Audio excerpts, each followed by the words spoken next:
Welcome to our lectures on flexible ST transmission system. Today we shall continue with the UPFC.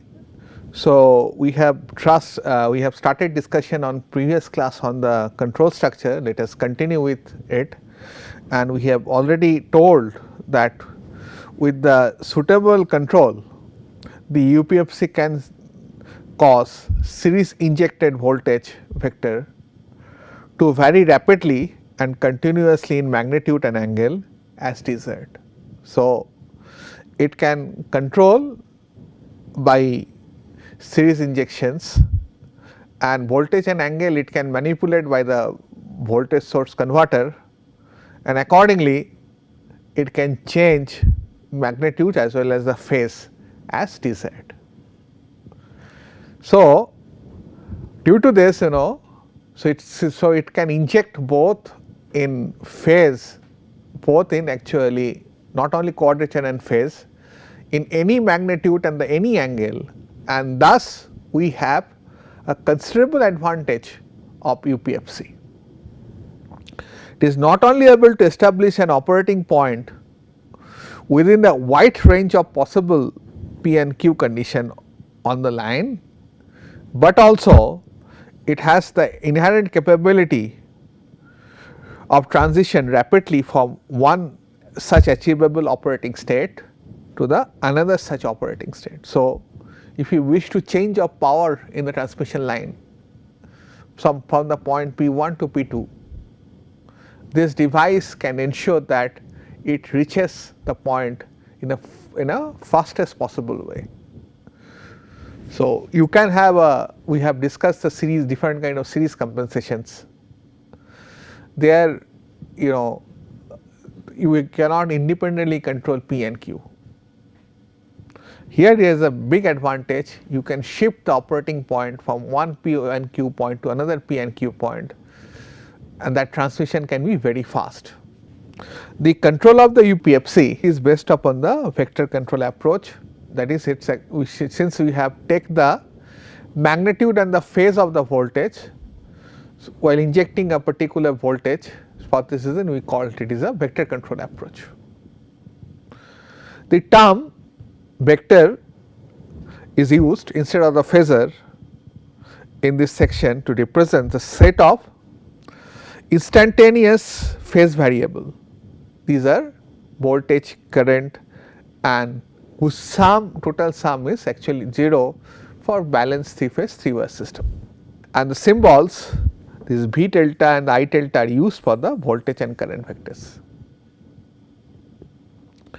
You may actually say that it is a contradicting with fundamental quantities, because potential, essentially the voltage is a scalar quantity, but it has an advantage of using a vector quantity because it will be represented by the phase and its magnitude. So, you can treat them as a vector quantity for sake of understanding it.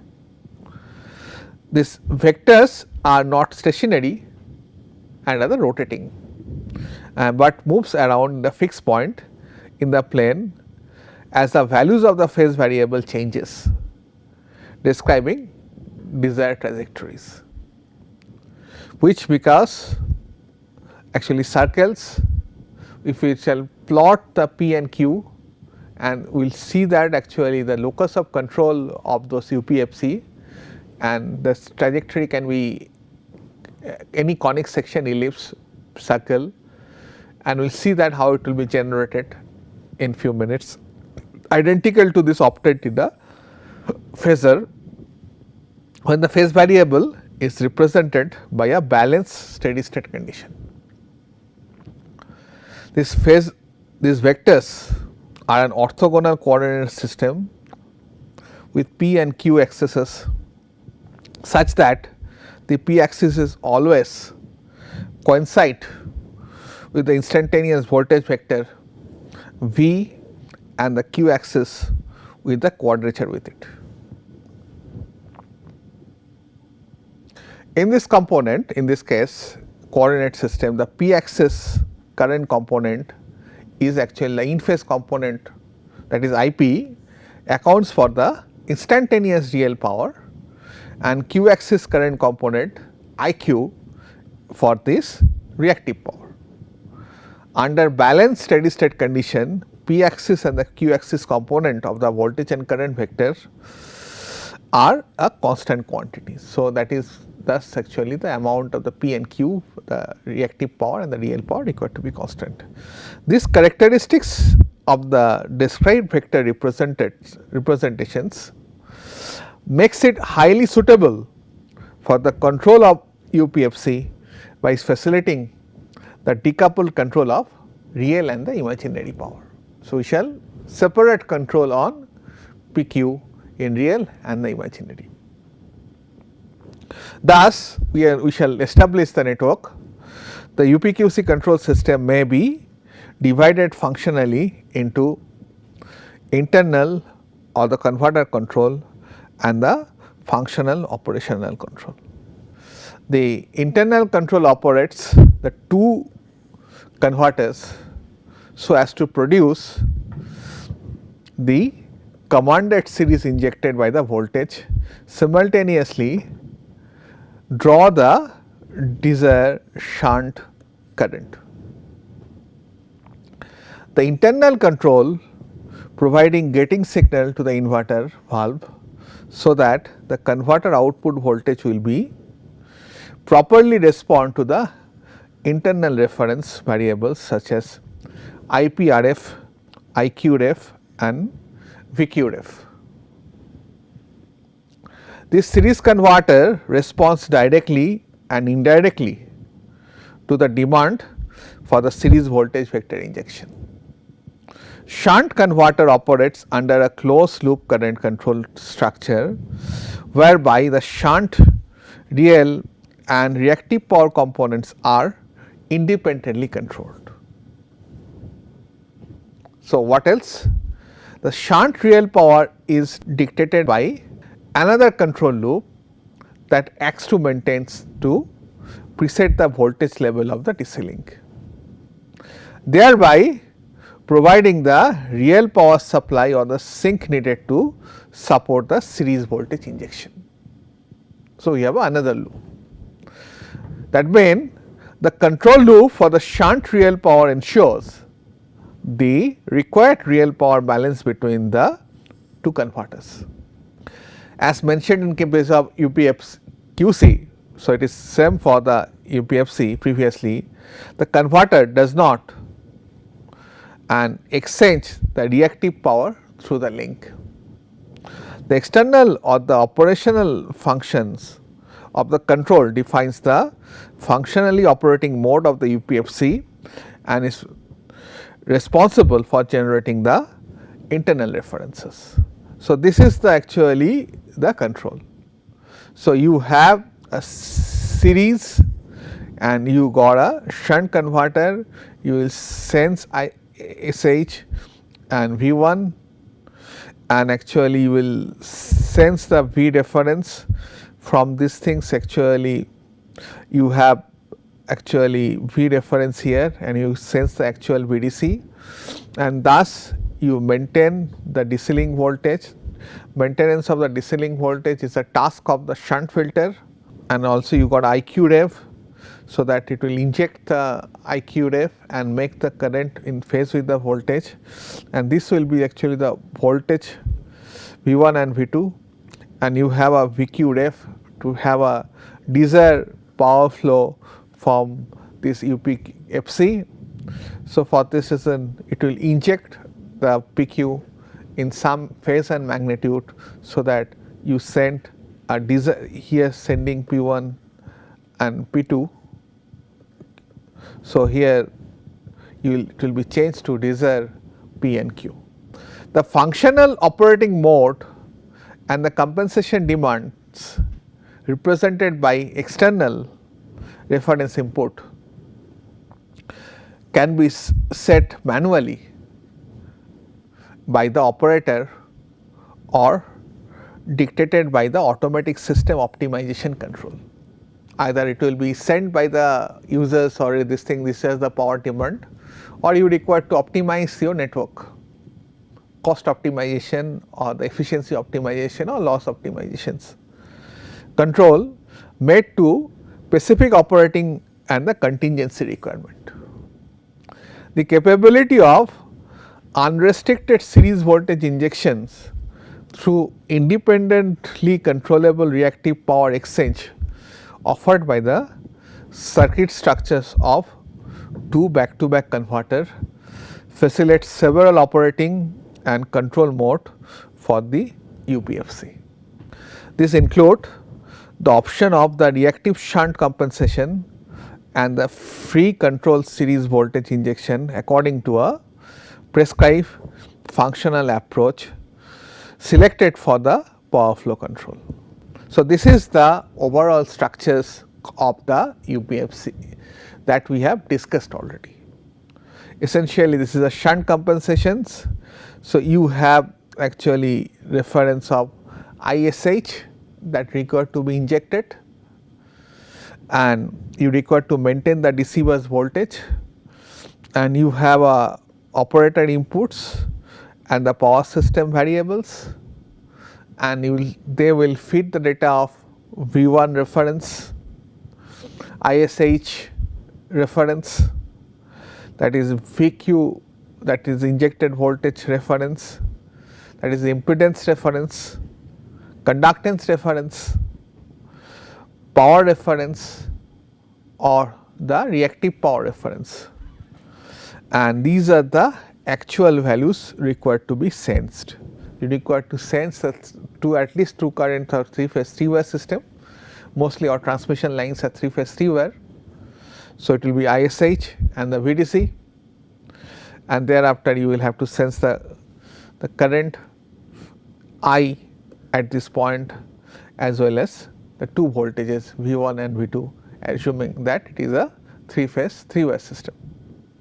So, from there actually we have a phase lock loop that will generate the actually the theta, and ultimately it will be converted to the actually ABC to DQ frame, so that it can be totally decoupled, and thus the control reference will generate the different kind of getting signals, and that will be fed to the shunt converter, so that actually it sinks or provides the current ISH at the constant voltage of V1. And similarly, the PQ reference which has been calculated, it will be injected here in series, so that you can transmit desired level of P and Q to the system. So, from this understanding we can say that shunt converter is operating so as to draw a controlled ISH from the line. It has a two component mainly, it is mainly makes mainly actually is a reactive power component of the current that is been provided. The component of this current ISH is automatically determined by the requirement of the balanced real power of the series converter. The other current ISHQ is the reactive component of the load current. Reactive component and can be set to any desired reference level, inductive or capacitive, within the capability of the converter.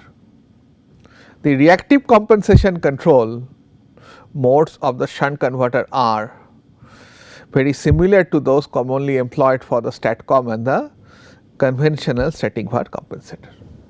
And let us see how it will control the P and Q.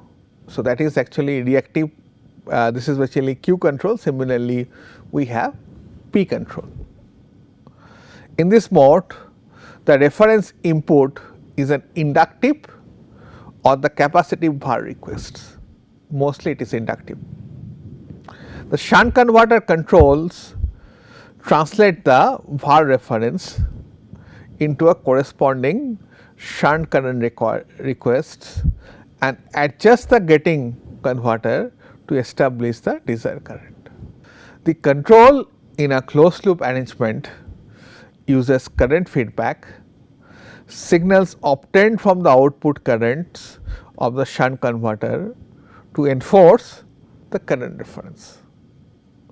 The feedback signal representing the DC bus voltage VDC is also used to ensure necessary deceiling voltage. Now, we have a voltage mode control. We generally correct the SAC in case of the voltage mode control. Let us see. The voltage mode control, which is normally used in all practical applications, shunt converter reactive current is automatically regulated to maintain the transmission line voltage reference. So, it will inject the reactive power value at a point of the connections or point of common coupling, generally we say, with a definite droop characteristics. The droop factor defines the per unit voltage error, per unit voltage error per unit of the converter reactive current within the current range of the converter. Voltage control uses voltage feedback signals, usually representing the magnitude of the positive sequence component of the bus voltage V1. This series converter controls the magnitude and the angle vector VQ injected in series with the line. The voltage injection is directly or indirectly always intended to influence the flow of the power on the line.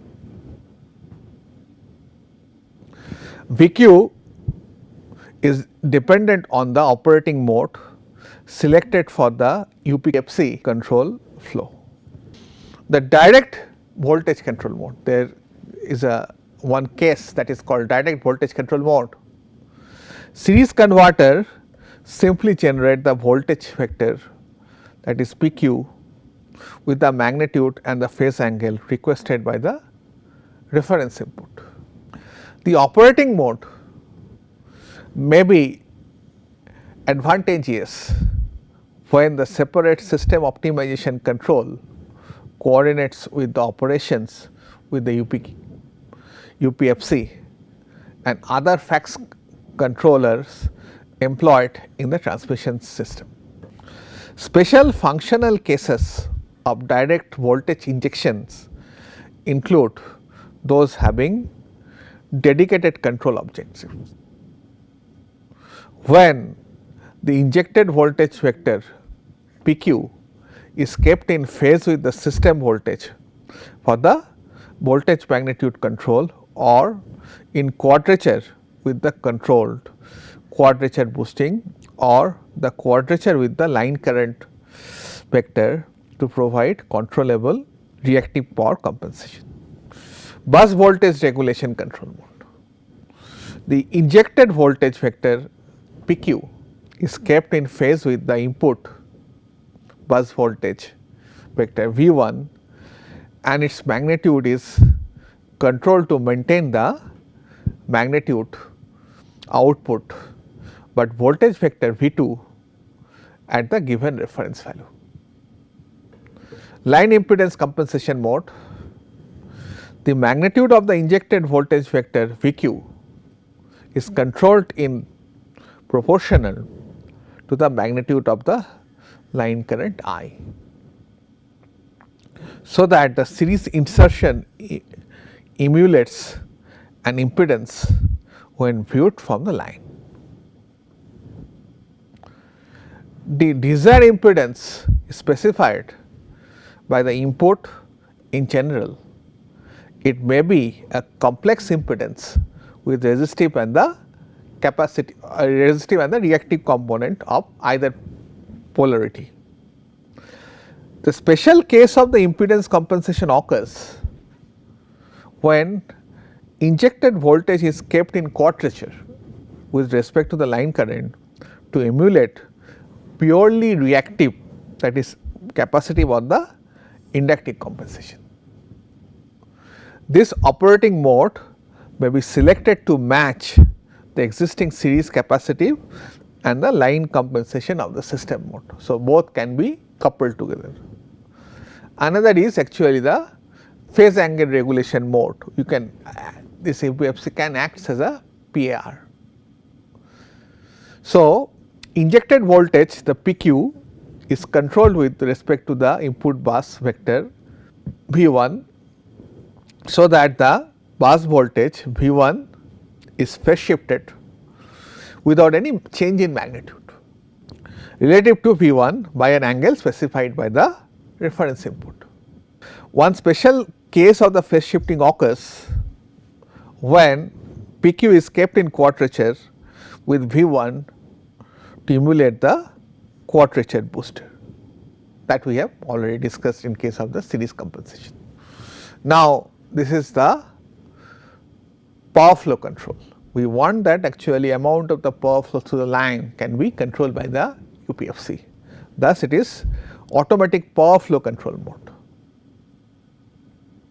The magnitude and the angle injected by the voltage vector PQ is controlled.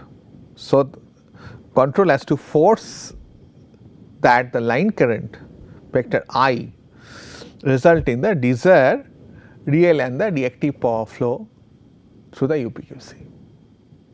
In automatic power flow control mode, the series injected voltage is determined automatically and continuously by a closed loop control system to ensure that the desired PQ are maintained despite power system changes. That is something we require to do. The operating mode, which is not achievable with conventional line compensating equipments, has far reaching possibilities for power flow scheduling and management, because it can dynamically control the flow of the power into the system. It can be applied effectively to handle dynamic system disturbances and dynamically tamp out the oscillations and the transient stability. So, these are the cases it is found to be very suitable. Now, so let us discuss the basic control systems for the PQ control, how you do it. We shall first discuss it, thereafter we will show you the control technique. The UPFC has many operating mode that we have already mentioned. So, but only automatic power flow mode of control providing independently control of real and the reactive power flow in the line. So, independently you can control P and Q. This control mode utilizes most of the unique capabilities of the UPFC, and it is expected to be used as a basic mode of the majority of the practical applications, such that shunt compensation is used normally for the automatic voltage control. Accordingly, we shall show the block diagram having a greater details of the control schemes are shown in the series converter and the shunt converter. The control scheme shown assume that the series converter can generate the output voltage with controllable magnitude and the phase angle given by the DC bus voltage. So, this is the control PQ control. So, you have either you have a automatic control or the customers or the administrator will actually set these things. These are V1, P reference and the Q reference, and thus you will sense that actually the sending end voltage V2. And so, there is a block will be calculating IP star, that is IP reference and the IQ reference, and you have actual values of I and V, V2. From there you can calculate the actual value of P and PQ. So, you will be mostly it is generally done by the PLL and make it a DC quantity, thus actually P become D and Q generally written as a Q as a nomenclature. So, now it will be fed to the error amplifier.